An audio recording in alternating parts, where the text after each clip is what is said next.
আৰু এইটো ভিডিঅ' হ'ল জানুৱাৰীৰ সময়ত, যিহেতু এই ঠাণ্ডা কাপোৰ পিন্ধি আহিছিলোঁ। জানুৱাৰী টাইমতো ঠাণ্ডা আছিলে বাৰু। এইটো ভিডিঅ' আমি গৈ আছোঁ আমাৰ পৰীৰ এডমিশ্যন কৰিব, তাই ভাল পোৱা স্কুলখনত।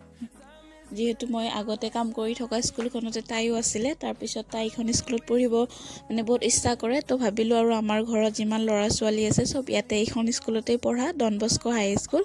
আৰু আমাৰ ঘৰৰ ওচৰতে হয় যিহেতু, তো বহুত সুবিধাও হ'ব মোৰ অনা নিয়া কৰোঁতে তাইক। তাৰপিছত তাইক লৈ আহি গ'লোঁ মই এডমিশ্যন দিবৰ কাৰণে। আৰু এনেকৈ কাউণ্টাৰত আহি তাইৰ এডমিশ্যনটো কৰি ল'লোঁ। তাৰপিছত কিতাপ চিতাপ লৈ ল'লোঁ। তাই বহুত এক্সাইটেড হৈ আছে, যিহেতু তাই ভাল পোৱা স্কুলখনত আহিছেতো, সেইটোৰ কাৰণে তাই খুব বেছি হেপ্পী।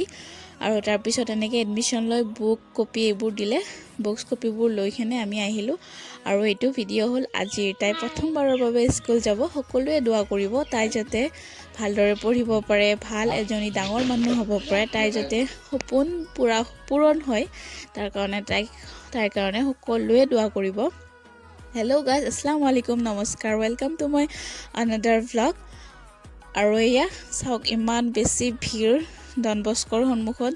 আৰু এয়া আমাৰ পৰীয়ে স্কুলত এণ্ট্ৰি মাৰি দিলে। তাই লাজ ভয় একো কৰা নাই আৰু, কান্দা কাটি যদিও ফাৰ্ষ্ট টাইম তাই বহুত এক্সাইটেড হৈ আছিলে স্কুলত যাব। আৰু ইয়াতে বহুত ধুনীয়া এটা চেল্ফি ষ্টেণ্ড লগাইছে।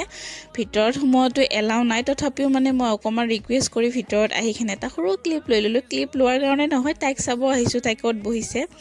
আৰু তাৰপিছত ঘৰত আহি কাম বন কৰি আকৌ জল্দি মই তাইক নিব গৈ আছোঁ, যিহেতু স্কুল ছুটিৰ টাইম হৈয়ে গৈছে। তো এনেকৈ মই আৰু চাহিন জল্দিকৈ গৈ আছোঁ। চাহিনো এডমিশ্যন কৰিব যিহেতু আজি। তাৰপিছত এনেকৈ আমি আহিলোঁ, গোটেইবোৰকে লাইন কৰাই দিছে, এটা এটাকৈ এনেকৈ বাহিৰত ওলাই দিব। ৰুল ৰেগুলেশ্যনবোৰ বহুত ভাল পাইছোঁ স্কুলখনৰ। আৰু এয়া আমাৰ পৰী, মই তাইক বিচাৰিয়ে পোৱা নাছিলোঁ। আৰু এনেকৈ বিচাৰি পাই তাইক এনেকৈ ক্লিপ ল'লোঁ। আৰু তাৰপিছত এনেকৈ চেল্ফি ষ্টেণ্ডৰ সন্মুখত তাইক এখন ধুনীয়াকৈ ফটো উঠাই ল'লোঁ। তাইক সুধিলোঁ স্কুলত কেনেকুৱা লাগিল, কি হ'ল। তাই মোক ধুনীয়াকৈ ক'লে। আজি ভিডিঅ'টি ইয়াতে শেষ কৰিছোঁ, বাই।